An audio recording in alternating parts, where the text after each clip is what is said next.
Alright, today I'm in the mood to do a little trolling.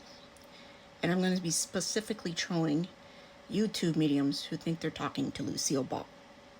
Or they're pretending they are. And honestly, I found a handful that are hilariously bad.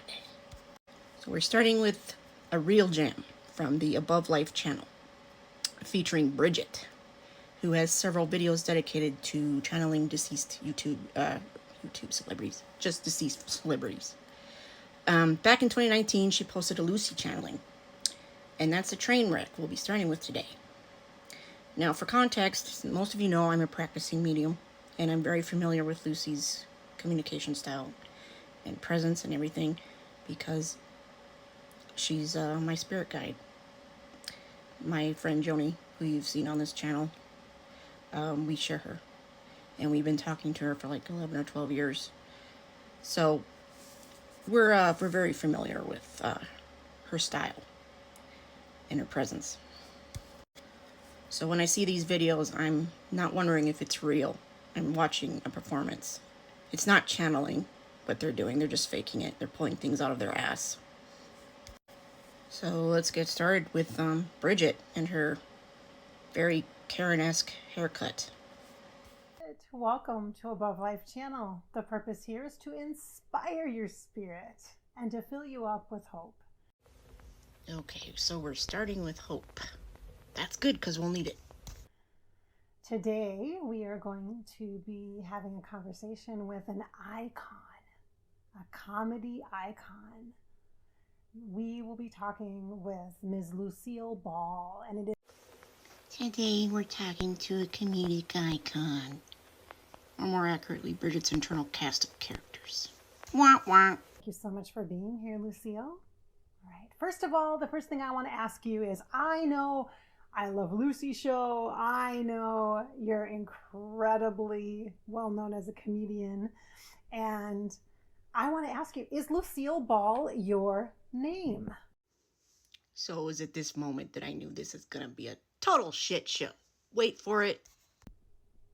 She says, in part. It's part of a family name, but it's not my birth name or my given name. Hey, Bridgette. That's her real name. Yeah. Google is a thing. Okay, all right. And so you, iconically known for your red hair, is it all natural? I'm going to ask, because people ask me all the time about my hair, which it is natural, platinum blonde. Like, you can't dye hair. Bitch, shut up. That's not your real hair. Look like this? No. And she says, what do you think? She says, what do you think? I think it is naturally red, but I do think that perhaps at times it was helped to maintain that vibrant, vivid color. And she said, Bridgette, it was mousy brown. That was the original color. You are dumb as hell. I'm not going to tell. Like, okay, I'm not going to tell, she says.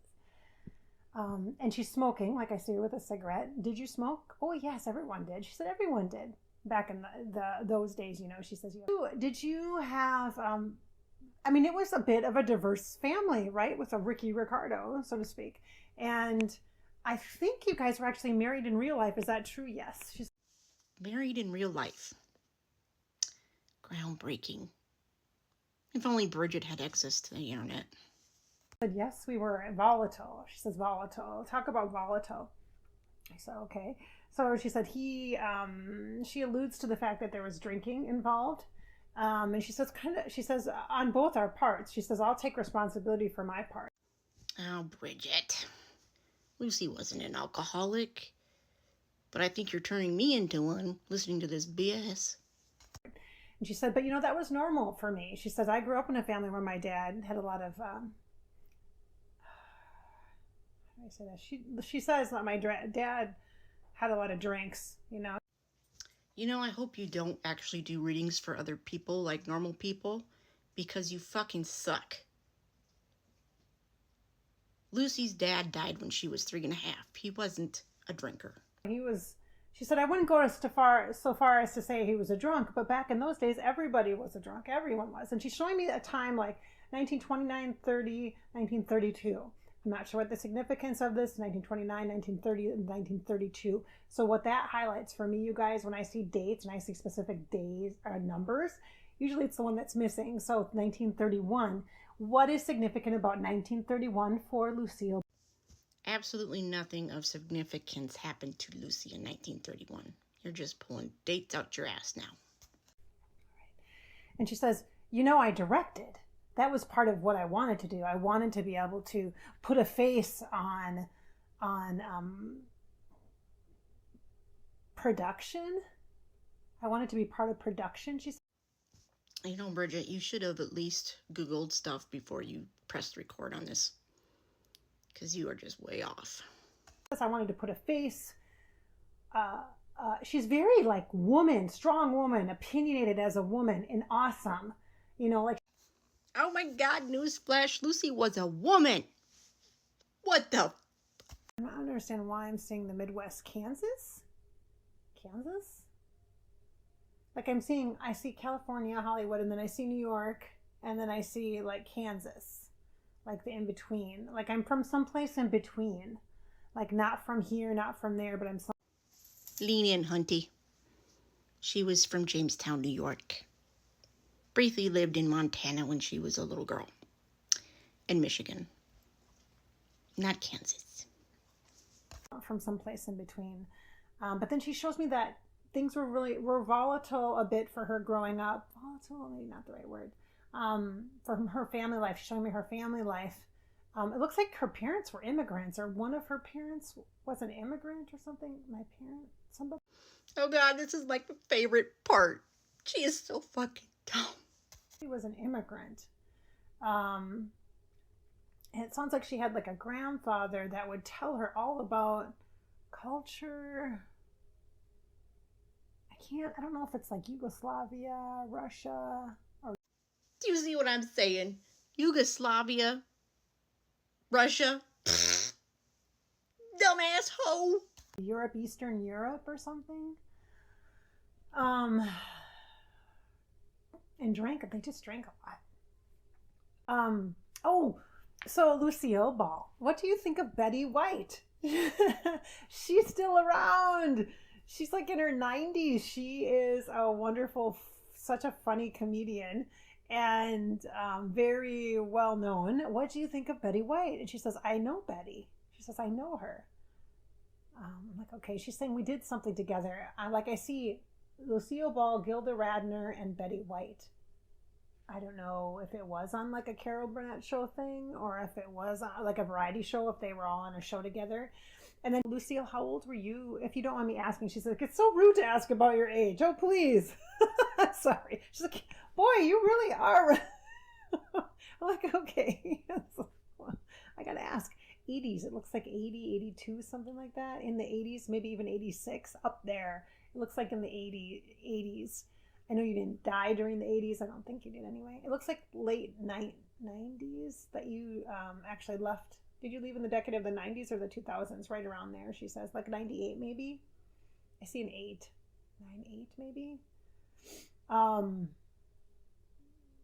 But old, quite a bit older. She said, yes. And then she said, I had a stroke, is what she's showing me. A kind of a stroke. And it looks like it affected the brain. Well, obviously a stroke affects the brain. Okay, all right, Bridget. All right.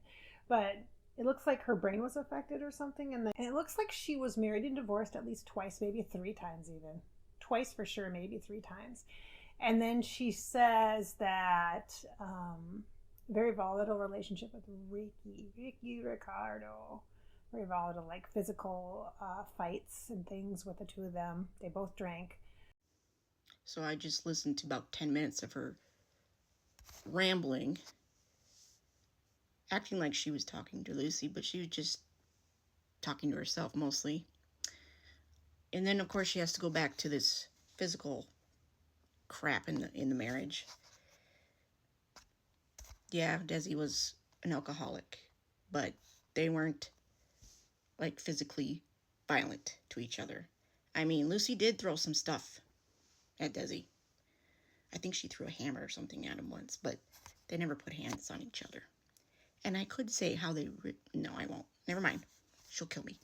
She was married to someone that was like somebody that made either a producer or I don't think it's a director. I think it's a producer or has another layer of a job in the industry in Hollywood. In it looks like film.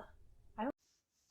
She was married to Gary Morton, who was a Borscht Belt comedian, and not a very good one, if you ask me.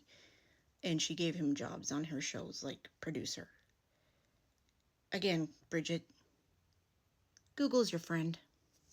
That.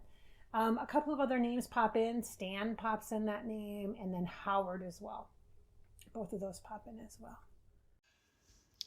So that sums that up. Bridgette, don't quit your day job. This ain't for you, honey. This ain't it, queen. So I have more videos that I downloaded of so-called mediums reading on Lucy. And I'll probably be doing those later. This lady, Bridgette, I don't think she's well. She seems to have a lot of conversations with herself and then says it's with dead celebs. So is this bitch getting haunted from Lucy in the afterlife? Probably not. I think she feels sorry for her more than anything. Wah, wah.